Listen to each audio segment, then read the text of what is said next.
Hi, it's Maria from Still Dreaming Homestead. I'm glad to be back with you. Well, it's been a long time since I've read a book, and I thought I found one that looks pretty good. I found it at the church library.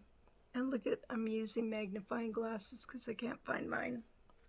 The name of the book is Little Cabin by the River, Stories from Grandma Joyce. And the author is Joyce Neal.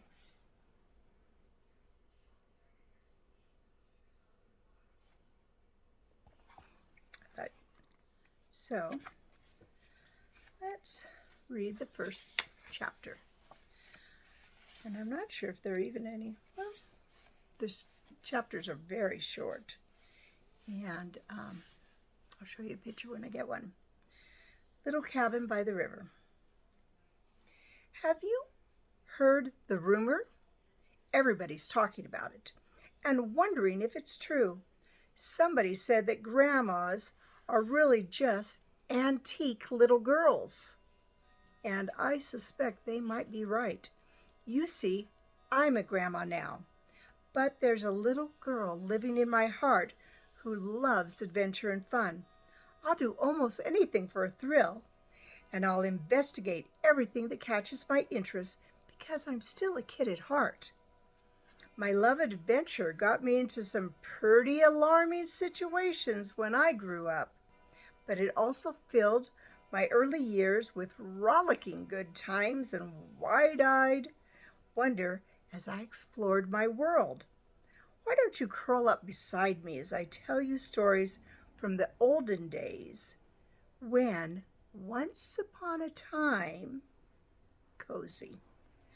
Our little cabin perched by the side of the road like an old man watching the world pass by.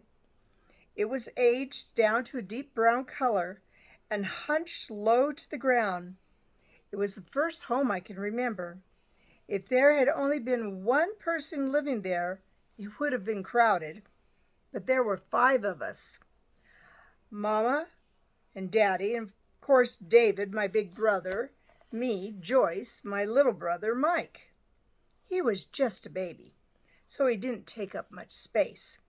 But we were still very cozy under its tattered roof. One of my first memories is getting my fingers caught in the flower bin. People today don't have built-in flower bins. Back then it was common to have them in the lower cupboards. When you pulled on the handle, it would open by tilting forward. My grandma had one. It just tilt. But the bin was spring-loaded and would slam shut if you let go. Being not quite as tall as the bin handle, I had no idea about such things. And what happened next? I was just curious and wanted to see what was in there. So I pulled with all of my might and stared at the open bin. Then I must have relaxed my grip because the next thing I knew, I was in terrible pain. All my fingers were trapped inside the flower bin. Mama quickly rescued me, kissing each and every little finger. They still throbbed for a long time. While we lived there, Daddy worked at a little sawmill during the day, while Mama cooked, cleaned, and took care of us. At night, Daddy would come home all sawdusty and smelling of pine and fir trees. The first thing he wanted to do was take a swim in the little river that ran behind our cabin. Sometimes he would take his fishing pole and return with several big trout, or even a salmon for supper. Daddy was a good provider for his family. In the fall, he would take his rifle and hunt a deer. Of course, our family couldn't eat it all, so Daddy would share with his brothers and sisters who lived nearby. Lost and found. Well, one summer day, Daddy returned from the mill and grabbed his fishing pole as usual. Let me go, please, I begged. Poor Daddy. He just wanted to relax before supper, but there would be none of that with me when I tagged along. Then he wavered for a moment. Mama chimed in, Everett, let her go this time.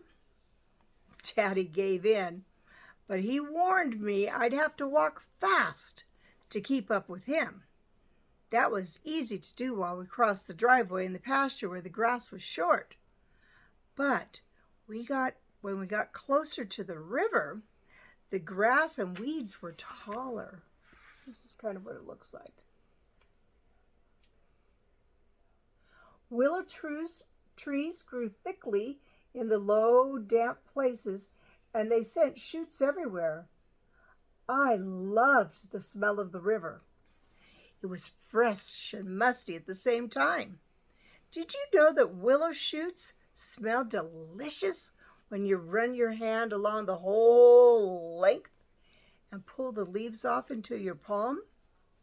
They have a greeny smell with a bit of bitter in it. That's what I was doing as I followed the path of flattened grass where Daddy had stepped. But he hurried on while I had stopped and inhaled the aromas over and over. And then there was the enticing mud. I made little pools where my feet stood and watched the water skippers when I walked. Stomping made mud splatter in all directions, and when I pulled my shoes out slowly, it made a slurping sound. Delightful. When I finally looked up, Daddy was gone. Which way did he go? I couldn't tell. It all looked the same to me. I was shorter than the tallest weeds, and the willow sprouts seemed like a forest of giant redwoods. Daddy? I called tentatively. No answer. Daddy? I called louder this time. Daddy! I wailed, terrified. I'm lost, and I will die out here by the river. I thought, I just know it, and I wonder how long I'll survive if I make a shelter out of the willow bark and branches. Then a beautiful sound. I'm right here. That was Daddy's voice, all right. But exactly where was here? I can't see you, I called, still worried. Just walk in my footsteps, he instructed. But the grass had sprung back and I couldn't tell which way he'd gone. Follow the sound of my voice, Daddy called. I tried to, but the weeds kept smacking me in the face. Then, as I tried to hurry, my feet got tangled and I fell. I started crying, knowing I could never find my way out of this mess myself.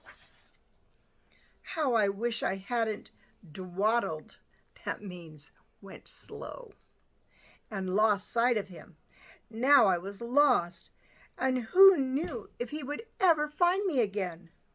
Then suddenly a crashing noise, and Daddy was there, swinging me right up on top of his shoulder and carrying me away towards the river. I stopped sniffling and looked around. How different everything looked from this vantage point. I could see where I'd fallen, as well as the pathway ahead, the river beyond, and everything. Why had I been so afraid? Looking at things from Daddy's shoulders made it all seem simple. Together we forged a little farther to his favorite fishing hole. With my help, he caught a beauty, and then we headed home for supper. My, did supper taste good that night. You know, looking back on this little drama, I think of how much my daddy's like God.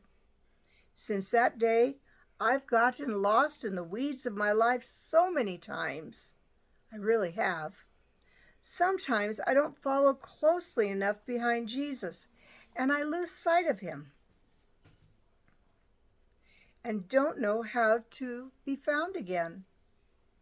But then I remember that God has a much better view of me than I have of him, just like Daddy saw me even though I couldn't see anything but weeds. That was because Daddy was taller. I know God is much taller than moms and dads even.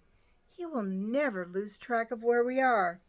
And just like Daddy had to do all those times when I was small, God will always rescue you again and again.